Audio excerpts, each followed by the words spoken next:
we all know, the Cincinnati Bengals were thumped by the Tennessee Titans 24-3 down there in Tennessee. What are they going to do about it? Zach Taylor and a lot of people, myself included, kind of thought the Tennessee Titans were like an AFC North team. Well, if that's the case, the Bengals are now 0-3 in the AFC North because they've lost all three of their AFC games, and two of them are AFC North opponents. They're 0-2 in the division, 0-3 in the conference. And now will they rebound from the Tennessee Titan debacle? Let's talk about some keys to the football game in Arizona. Arizona has got the same record as the Bengals, 1-3. They've been playing some pretty good football, though. They gave the San Francisco 49ers, who I think, Dallas and San Francisco, two pretty good football teams. They beat Dallas. They upset Dallas by 12 points, and they hung in there for a while against the 49ers. They're playing darn good football, really. Keys to beating the Arizona Cardinals: tackle somebody. I mean, it was very sloppy, to be kind, against Tennessee. 12 missed tackles. 12. 3 on one play on a touchdown saunter by the King Henry. And those 12 missed tackles accounted for an additional 100 yards of offense. Tennessee had 400 yards offense. 100 of it, 25% of it, were due to missed tackles. Here you go. Take another chunk of yards on this play and that play, and those add up. On average, the Bengals miss 4 to 5 tackles a game. They're a good tackling football team. They're one of the better tackling football teams in the National Football League. So it can be fixed. It can be remedied, and it's going to have to be very, very quickly. There are components here. You have to take proper angles of pursuit. So many times there was a missed tackle because they were overrunning the play and reaching back for arm tackles. It's not going to work against athletes this talented that you face in the National Football League. You have to take your proper angle of pursuit. It's okay to get your head in front, but you can't overrun it to the point where your whole body is out of position in front. So, and really, like Paul Brown used to say, whatever it takes, just get them on the ground. And if you just have to grab and hold on till other teammates get there, so be it. But make sure you grab and hold on. Don't overrun it. It wasn't because of lack of effort.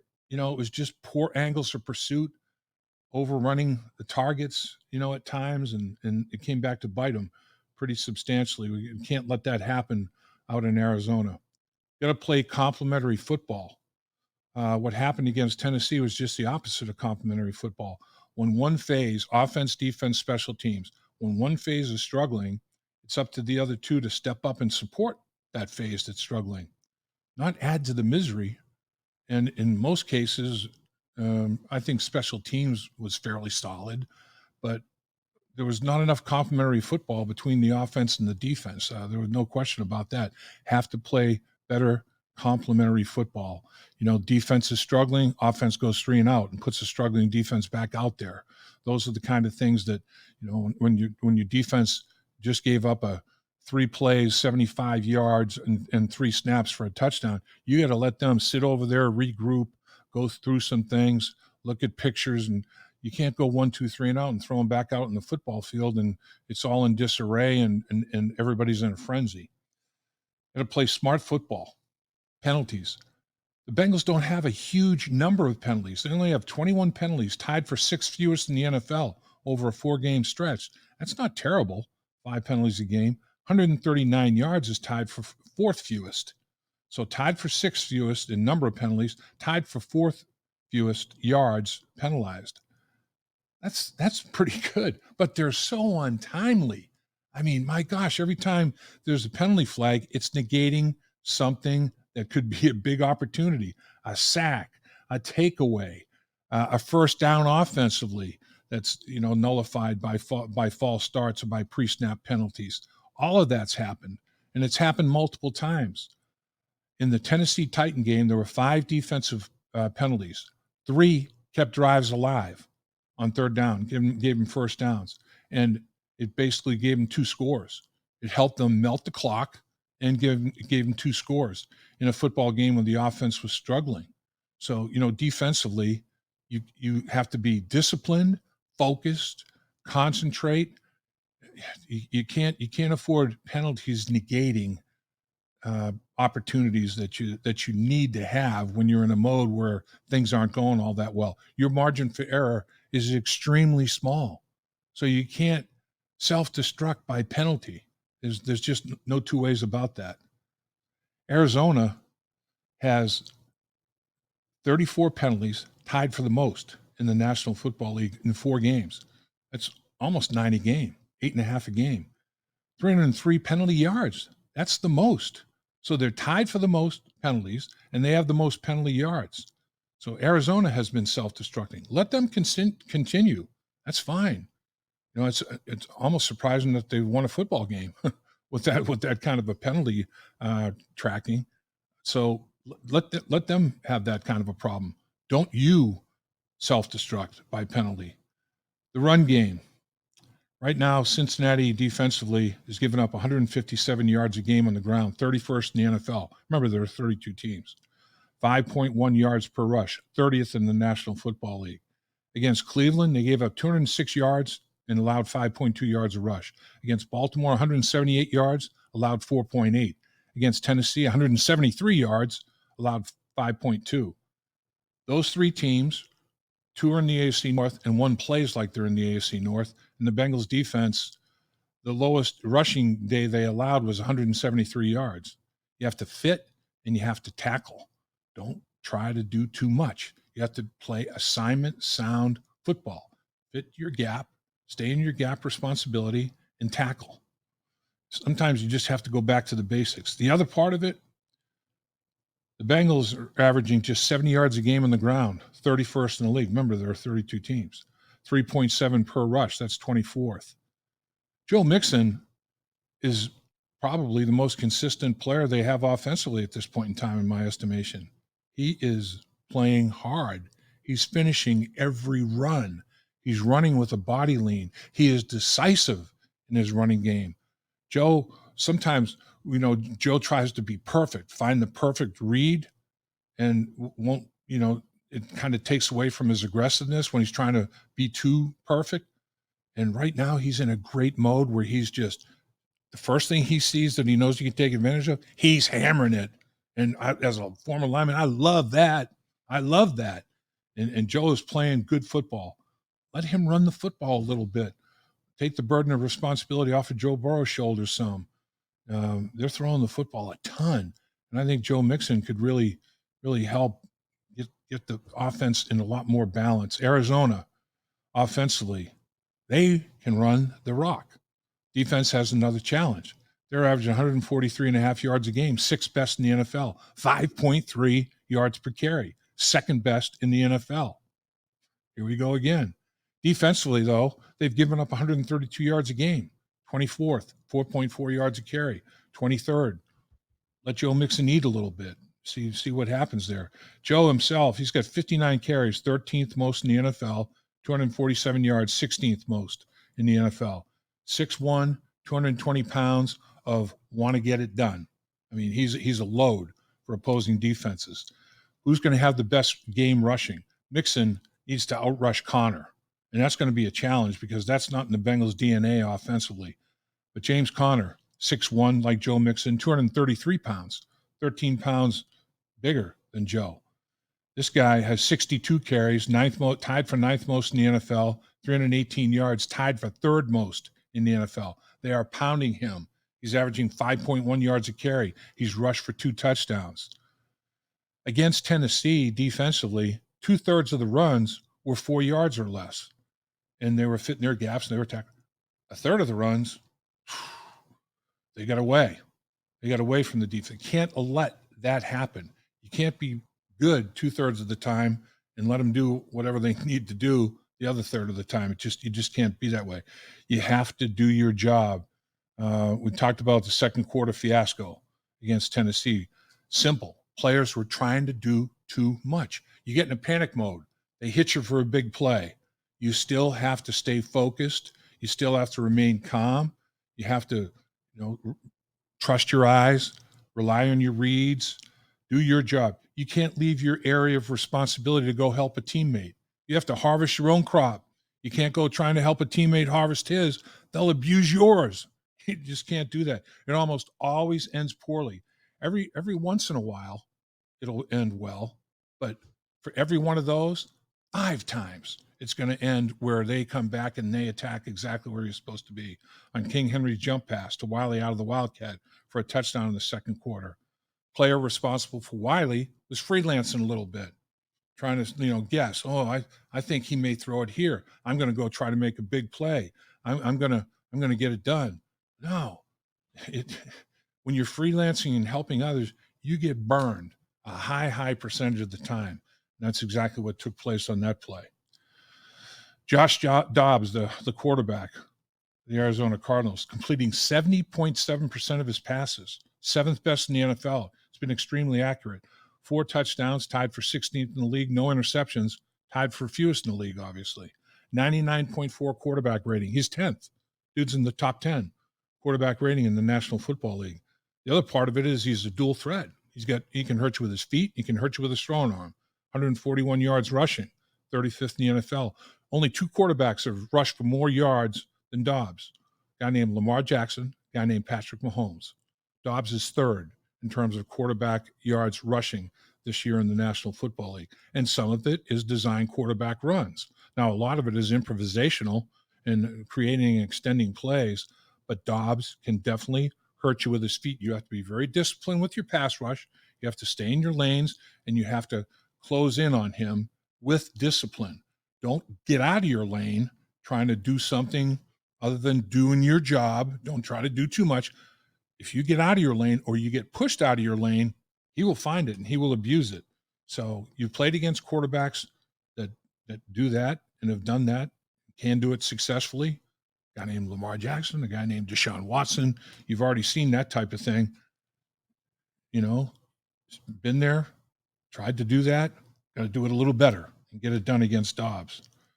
First down, third down. First down success normally leads to third down success. The Bengals, offensively, they're averaging 4.16 yards per play on first down, 31st in the NFL. Remember, there are 32 teams. Defensively, they're allowing 33, or I should say, offensively, that's what they're getting on first down, 4.16 yards per first down. And that's translating to a third down conversion percentage of 33.9%.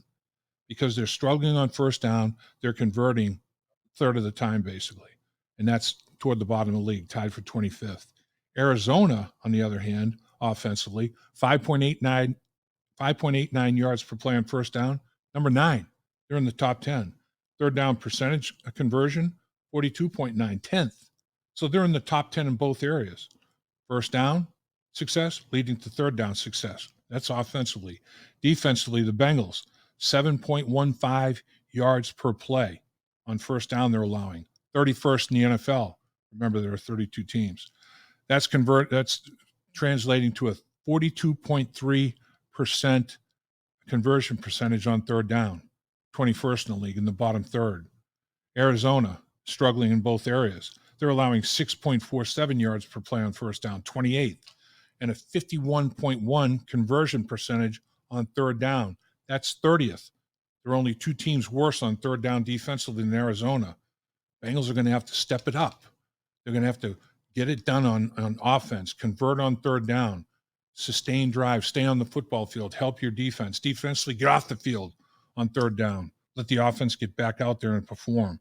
And it starts with first down success. First down success normally translates to third down success. Red zone, something's got to give here. The Bengals, 6 possessions in the red zone. In 4 games, 6 possessions. That's and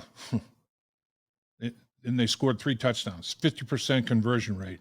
6 times in the red zone, 3 touchdowns, are both tied for second fewest in the National Football League. The 50% conversion rate's tied for 20th. Again, the bottom third. They got to get there. Got to get in the red zone. And when you do get in the red zone, don't settle for field goal. That's 4-point swing every single time. High percentage of the time, you got to score a touchdown. You got to get there and you got to finish when you do get there.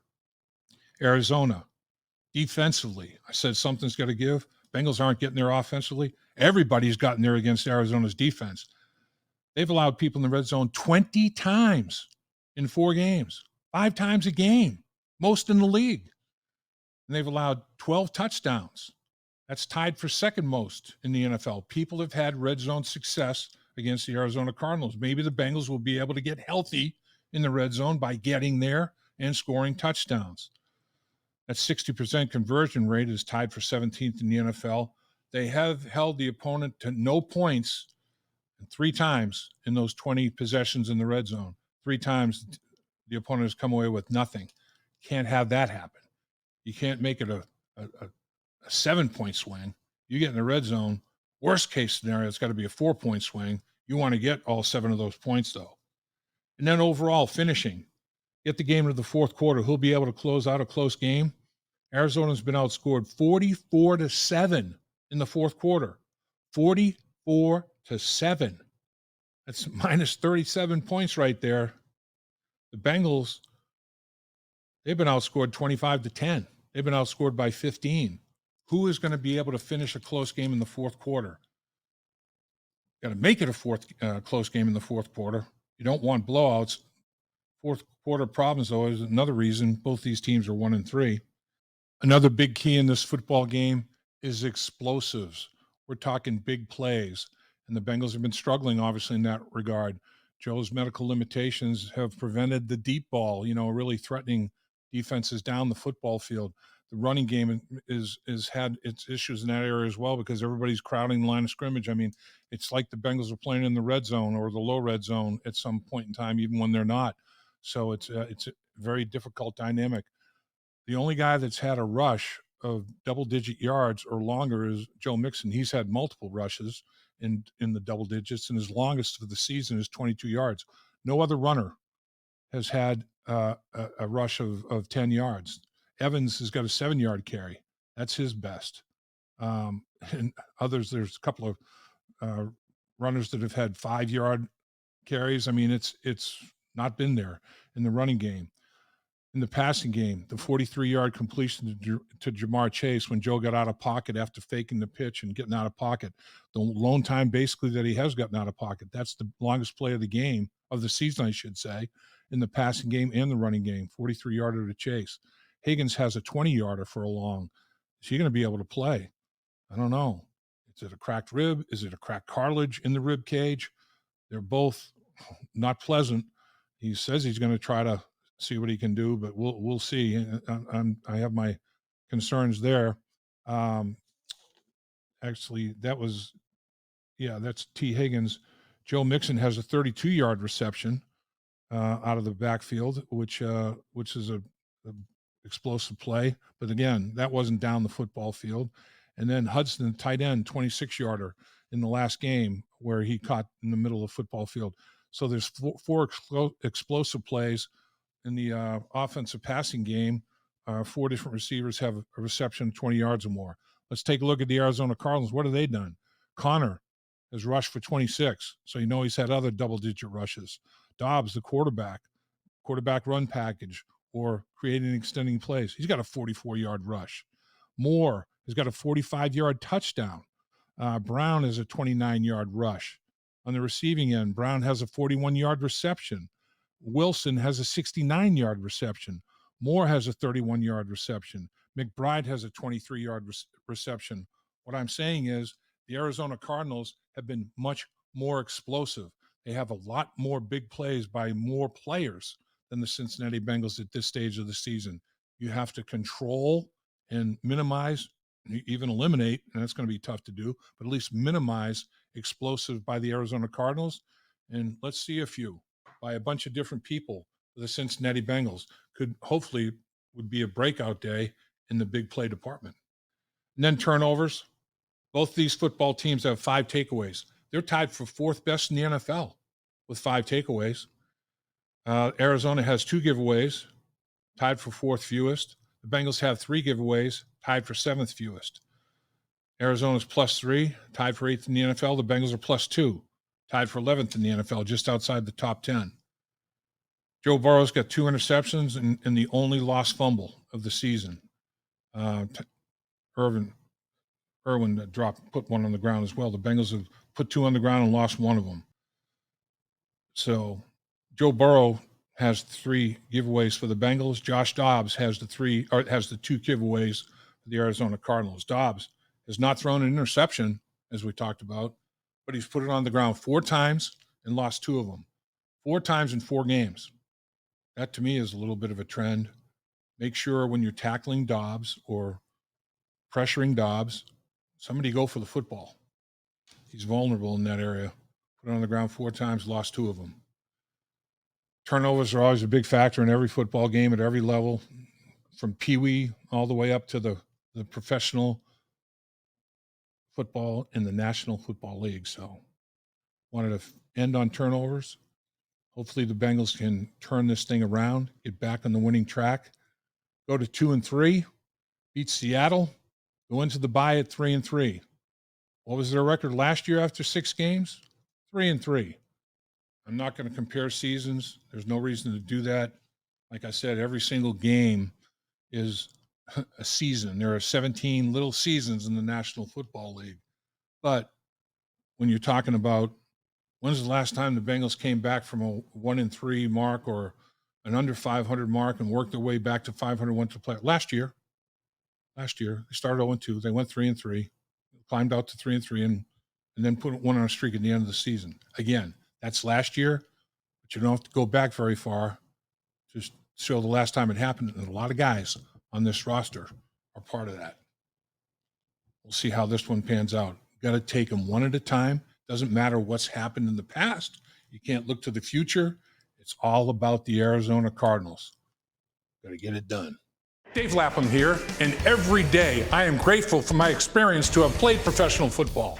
As a player, I realize self-motivation, leadership, and appreciating your teammates are key. At First Star Logistics, you can use those same attributes to create the life you want for you and your family. Build your future by working hard like I did. You'll see results both on and off the field. Call First Star Logistics today and be part of our winning team. Opportunity knocking.